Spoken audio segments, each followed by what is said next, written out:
تو ذهن خیلی از ما جنگ و صلح مثل دو تا نقطه کاملا جدا از همن. یعنی یا کشورها دارن با هم میجنگن یا نشستن پای میز مذاکره و اوضاع آرومه. انگاری یه تصویر ساده تو ذهنمونه. اول جنگ شروع میشه، بعد یا یکی میبره یا یکی میبازه یا هر دوتاشون خسته میشن. بعدش هم میرن پا میز مذاکره، در نهایت هم صلح میشه. انگاری یه مسیر خطیه از جنگ به مذاکره و بعدش هم به صلح. اما خب واقعیت یکم بی‌رحم‌تر از این حرفاست. تو دنیای واقعی همه چیز انقدر تمیز و مرتب جلو نمیره. بین جنگ و صلح یه منطقه خاکستری است که بعضی وقتا سالها حتی دهه‌ها طول میکشه. نه جنگ نه صلح. کشورها ممکنه به هم شلیک نکنن اما همزمان دارن به هم فشار میارن. تحریم میکنن، تهدید میکنن، هر لحظه هم ممکنه اوضاع از کنترلشون خارج شه. یعنی چی؟ یعنی رسما درگیر جنگ نیستن اما عملاً هم در آرامش نیستن. حواسمون باشه داریم درباره کشورهای حرف میزنیم که با هم مسئله دارن، نه اونایی که اصلا کاری به کار هم ندارن. این وضعیت نه جنگ نه صلح دقیقاً چیه؟ و اگه یک کشور وارد شه قراره چه اتفاقی براش بیفته؟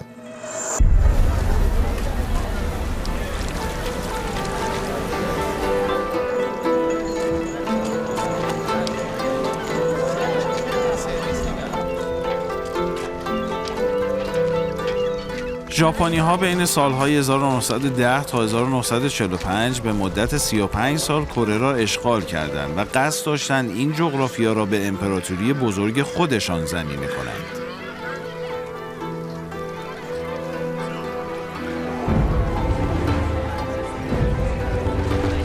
اما وقتی در جنگ جهانی دوم شکست خوردند، مجبور شدند از خاک کره عقب بکشند. با عقب نشینی ژاپنی‌ها کره بین طرفداران امریکا و شوروی تقسیم شد.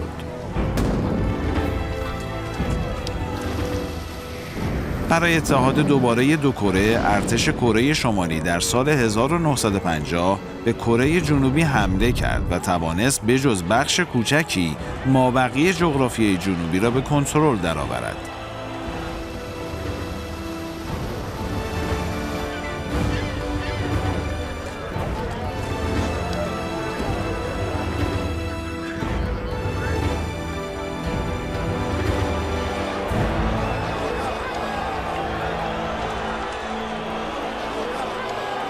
در این زمان امریکا برای کمک به متحدش وارد جنگ با سربازان کره شمالی شد.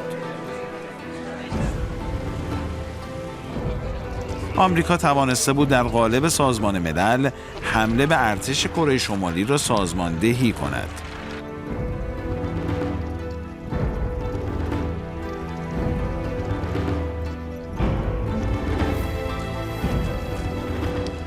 با ورود امریکا جنگ تقریباً مغلوبه شد و سربازان امریکایی به همراه ارتش کره جنوبی توانستند بخش وسیعی از کره شمالی را اشغال کنند و هم مرز چین شوند.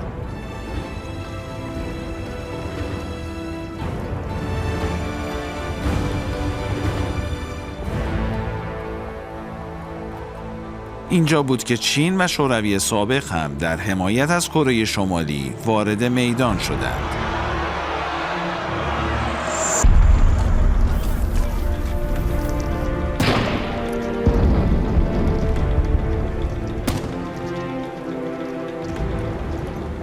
با ورود این دو کشور دوباره وضعیت میدان تغییر کرد. امریکایی‌ها عقب زده شدند و تقریباً وضعیت میدان در مرزهای فعلی دو کره ثابت ماند.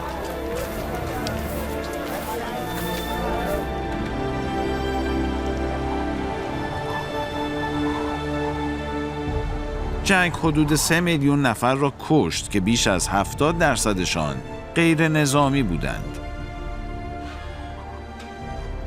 بیشتر غیر نظامیان کشته شده کره‌ای هایی بودند که در مناطق بمباران شده به دست امریکا زندگی می کردند.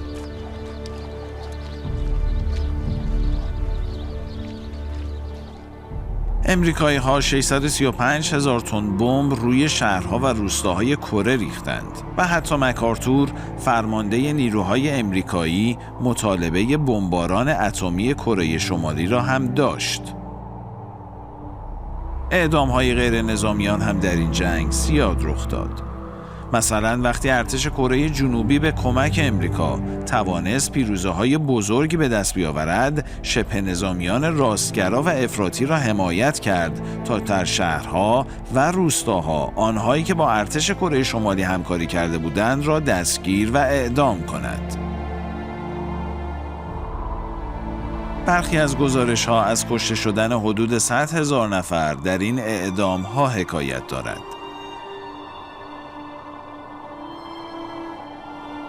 امریکایی‌ها هم در این جنگ تلفات زیادی داشتند.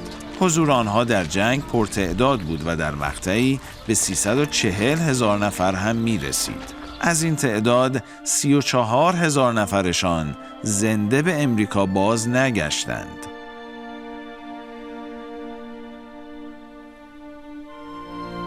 با این همه خسارت در سال 1951 میدان جنگ به بنبست رسید و دیگر هیچ کدام از طرفین توان پیشروی در قلمرو دیگری را نداشتند. هر دو طرف تلفات سنگینی دادند و اوضاع به گونه‌ای شد که هیچ کدام نمی‌توانستند ادعای پیروزی کنند. به همین دلیل در سال 1953 توافق آتش‌بس میان طرف‌های درگیر جنگ امضا شد. این یک توافق آتش‌بس بود، نه توافق صلح.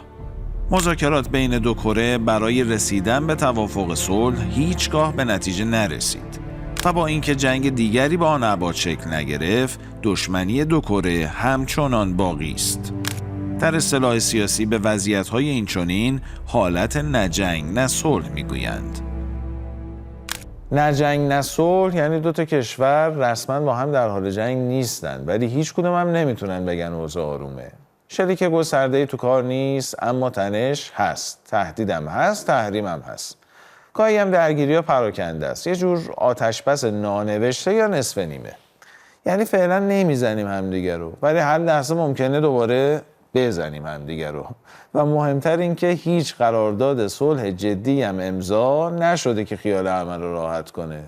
این وضعیت اصلا چیز عجیبی هم نیست، توی تاریخ زیاد تکرار شده. مثلا بعد از همین جنگ ایران و رژیم بعث عراق، وقتی ایران قطعنامه 598 رو پذیرفت، جنگ تموم شد، اما رابطه با رژیم بعث تا مدت‌ها پر از تنش و بی‌اعتمادی بود. یا مثلا هند و پاکستان رو ببینین، سالاست با هم درگیرن اما جنگ تمام عیار هم ندارن. یا رژیم صهیونیستی و لبنان، یا آذربایجان و قره‌باغ، یا حتی روسیه و اوکراین قبل از 2022. یه دوره طولانی تو همین وضعیت خاکستری بودن همشون. حالا سوال اینه، چرا کشورها میمونن تو همچین وضعیتی؟ جوابش ساده است ولی خوشایند نیست. هزینه جنگ اونقدر بالاست که نمیصرفه شروعش کنن، اما اختلاف هم اونقدر عمیقه که نمیتونن به صلح برسن. یعنی نه جرأت جنگ دارن نه امکان صلح. البته همیشه هم فقط این نیست، گاهی پشت این وضعیت حساب و کتابای دیگه هم هست.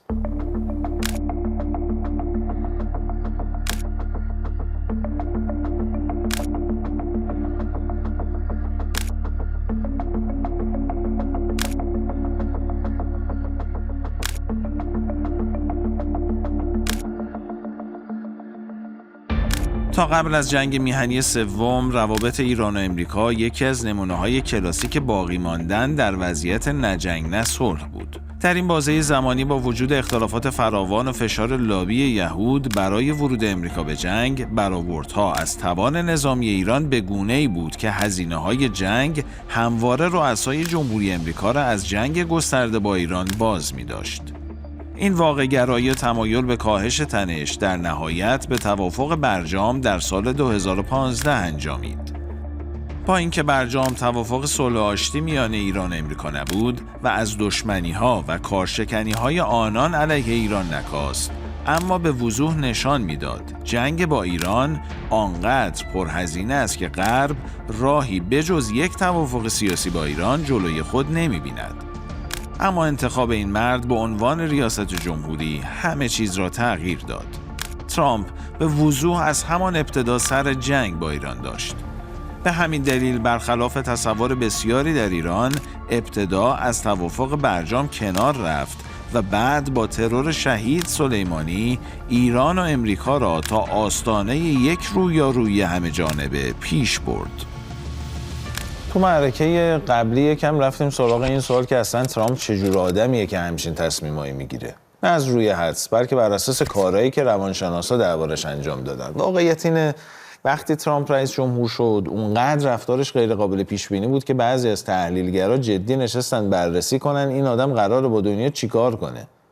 یکی از اونا دکتر دن مکادامزه، استاد روانشناسی تو دانشگاه نورس وسترن. اون چند سال پیش یه تحلیل مفصل درباره شخصیت این مردک منتشر کرد و به یه چیزای جالبی هم رسید. اون گفتش که ترکیب ویژگی‌های ترامپ اونو تبدیل میکنه به یه آدم خطرناک برای مذاکره. چرا؟ چون از یه طرف بیش از حد برونگرا و دنبال دیده شدنه و از اون طرف همدلی خیلی کمی داره. یعنی بیشتر از اینکه بفهمه طرف مقابل چی میگه، دنبال اینه که خودش چطور دیده میشه. ترامپ حتی یه ترکیب عجیب دیگه هم داره: حیله‌گری، بی‌اعتمادی، بدبینی. این یعنی چی؟ یعنی نه تنها از تصمیم‌های پر ریسک نمیترسه، بلکه بعضی وقتا اصلا ازش لذت هم میبره. حالا اینو بذار کنار یه ویژگی‌های دیگه: علاقه شدید به نمایش و جلب توجه. برای ترامپ خیلی از اتفاقات دنیا بیشتر شبیه یه صحنه است تا یه واقعیت جدی. مذاکره هم براش همینه، یه جایی برای بردن بازی، نرسیدن به توافق. برای همین تو همچین ذهنیتی اصلاً چیزی به اسم برد معنی نداره. یا باید ببره یا میزو به هم بزنه. و جالب اینجاست که مک آدامز همون موقع یه هشدار داد. گفت اگه کسی جلوی این مدل تصمیم گیری رو نگیره، اصلاً بعید نیست این آدم بره سمت درگیری نظامی. حالا سوال: وقتی همچین آدمی میاد سر میز مذاکره، اصلاً باید انتظار یه توافق عادی رو داشت؟ یا از اول بازی یه چیز دیگه است؟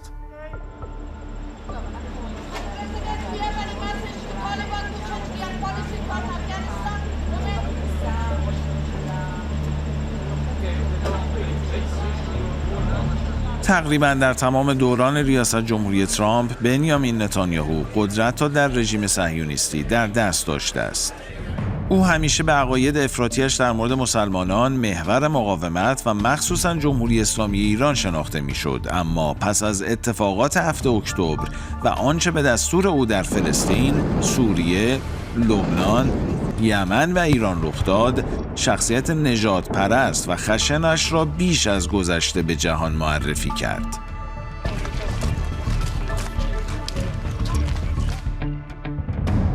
نتانیاهو هیچگاه اعتقادش به طرح استعماری اسرائیل بزرگ و پروژه نیل تا فرات را هم انکار نکرده است.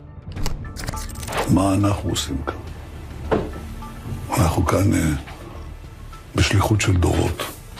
יש דורות של יהודים שחלמו שנגיע לכאן, ויש דורות של יהודים שיבואו אחרינו. אז אתה שואל אם אני מרגיש שאני בשליחות היסטורית ורוחנית, התשובה היא כן. אני לא רוצה לסבך אותך לסיום עם תיק 6000. אבל... מה זה? זה הוויז'ן שלי, זה אחד הדברים שחלמתי עליהם, מפת הארץ המובטחת. יפה. הגיע הזמן, קוראים לזה ירושלם. אני לא נותן את זה לך, אני מעניק את זה לך כדי שתיתן את זה לרדך שרה. תודה רבה. אתה מתחבר לחזון? מאוד. באמת? מאוד.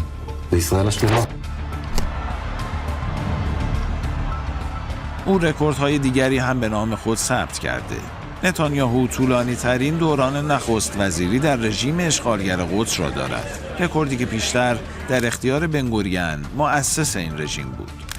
اما شاید مهمترین ویژگی نتانیاهو تواناییش در تصمیم سازی برای رؤسای جمهور امریکا و مخصوصاً دونالد ترامپ است. او آنقدر در این زمینه تبحر دارد که در دور اول ریاست جمهوری ترامپ توانست راضیش کند از برجام خارج شود و بعد شهید سلیمانی را در عملیات ترور به شهادت برساند. قاسم سلیمانی. תכננו את נשיא ארצות הברית והייתי צריך לעמוד מול העולם כולו. לצאת נגד ההסכם הזה, ולא איתנו. خیلی ها معتقدن ایالات متحده امریکا رو یهودیان صهیونیست نیویورکی اداره میکنند و اونا هم هستن که کسی مثل ترامپ رو رئیس جمهور کردن. اما حتی اگه اینجوری هم نباشه، از ترکیب ترامپ نتانیاهو اتفاقی غیر از ترور شهید سلیمانی و ترور رهبر شهید انقلاب و حمله سراسری به ایران در نمیاد. You said he's a hostage just now.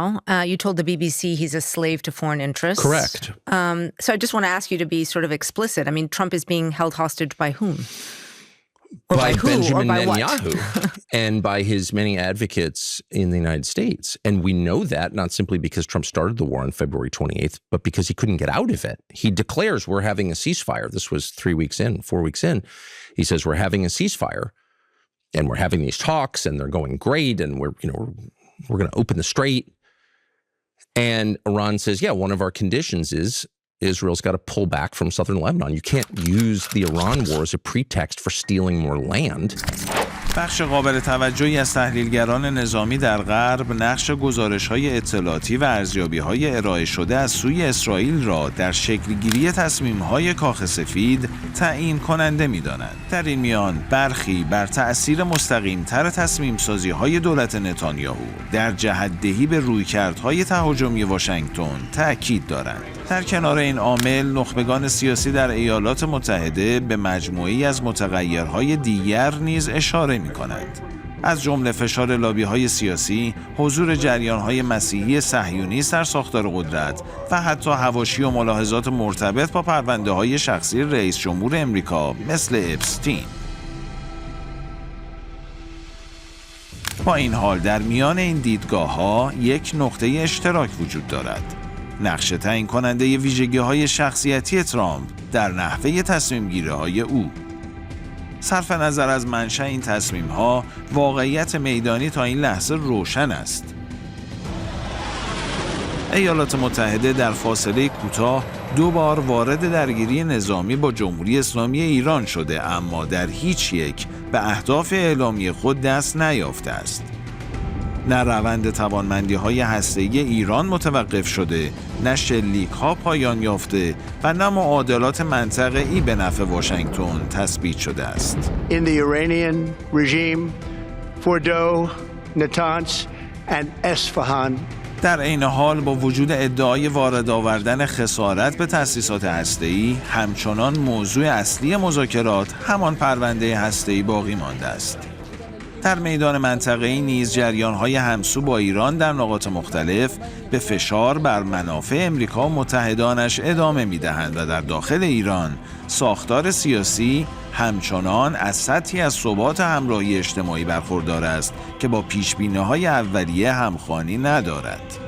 در کنار همه این موارد متغیر تازه نیز به این معادله اضافه شده است. تنگه هرمز، کلوگاهی راهبردی که هر گونه بی‌ثباتی در آن می‌تواند هزینه‌های این تقابل را به مراتب فراتر از میدان نبرد گسترش دهد.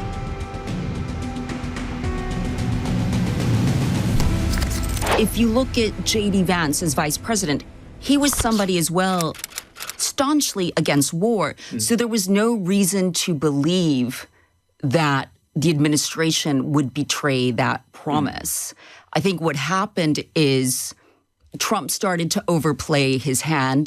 I think Benjamin Netanyahu played a big part in convincing him that they could do that together, despite the fact that there were massive risks attached to it. And he overplayed his hand, he's made a mistake, and he needs to find a way out quickly. That's the best thing that he can do right now. از ژانویه 2025 که ترامپ دوباره اومد سر کار، واقعا توی سیاست خارجی چی به دست آورده؟ اون موقع با یه عالمه سر صدا گفت میخواد چند تا از مهمترین پرونده‌های دنیا رو خیلی سریع جمع کنه. جنگ اوکراین، جنگ غزه و پرونده هسته‌ای ایران. قولش هم چی بود؟ چند روز حلش میکنم. اما چی شد؟ جنگ اوکراین نه تنها تموم نشد، بلکه درگیری‌ها شدیدتر هم شد. و حتی از خط قرمزایی که قبلا رعایت میشد هم عبور کردن. داستان غزه هم توی مرحله اول آتش‌بس گیر کرد و جلو نرفت. اما با شناختی که از شخصیت ترامپ داریم و با توجه به فشاری که از طرف متحداش روش است، واقعاً به نظرتون کسی با این مدل تصمیم گیری بدون یه برد پر سر و صدا از این بازی کنار میکشه؟ یا بالعکس ممکنه برای جبران این ناکامی‌ها بازی رو خطرناکتر هم بکنه؟ We're 2 months into the U.S.'s conflict with Iran, and there is no winner. Despite overwhelming American and Israeli firepower, the Iranian government did not collapse. People did not rise up, and negotiators didn't give away what's left of the country's nuclear assets. So Iran has not lost.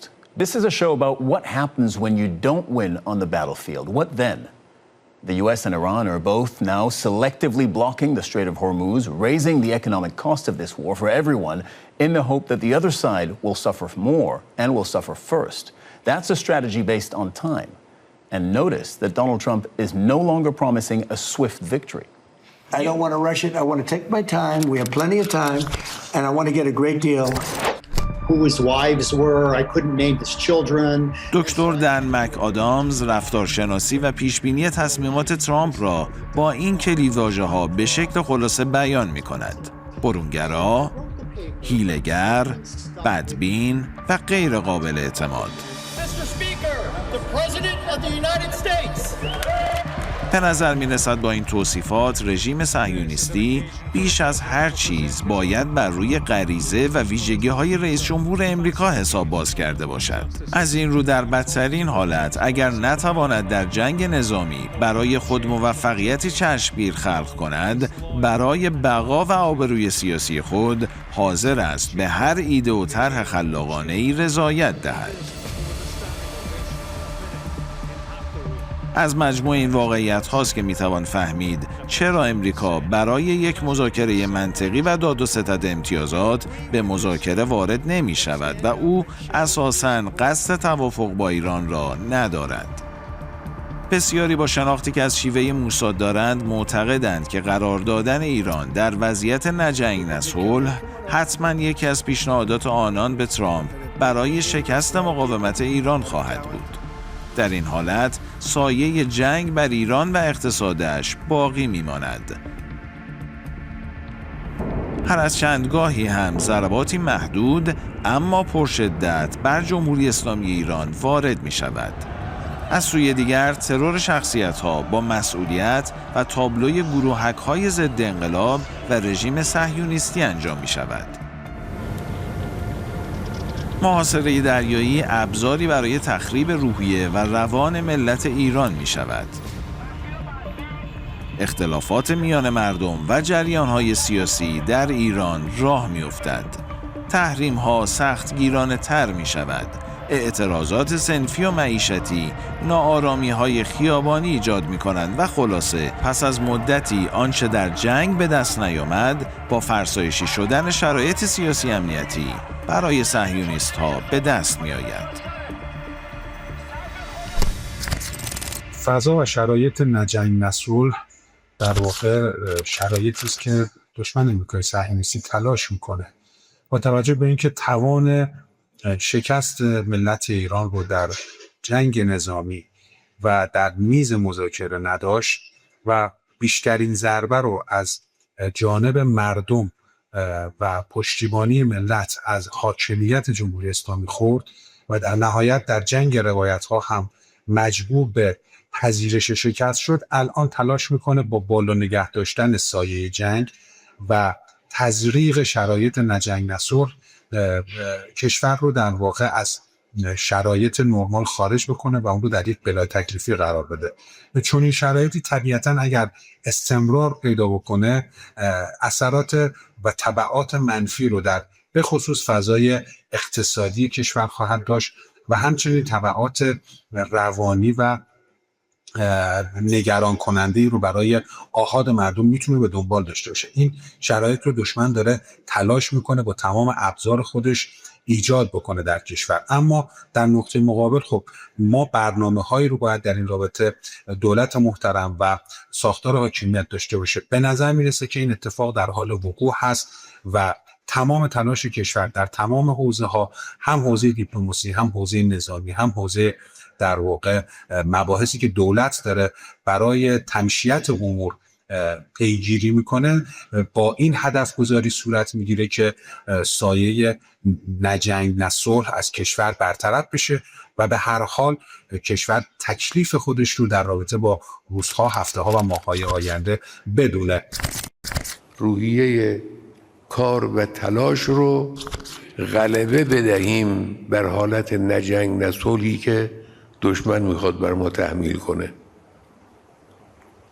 یعنی یکی از ضررها و خطرهای کشور همین حالت نجنگ نه صلحه که خب خوب نیست، فضای خوبی نیست.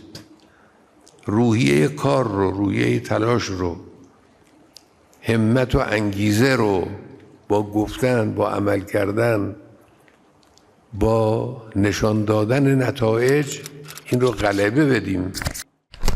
توی وضعیت نجنگ نه صلح فقط ایران نیست که هزینه میده. کل دنیا ممکنه وارد یه بحران انرژی شه. بازارها هم به هم بریزن.